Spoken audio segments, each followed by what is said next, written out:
மனிதா ரொம்ப ஆட்டம் போட்டா மனிதா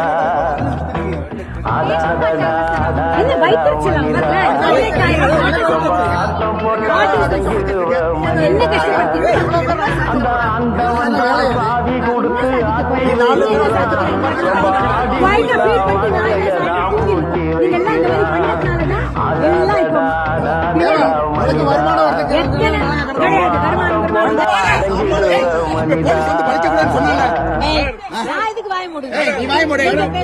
சொல்லிட்டு போனாங்கல்ல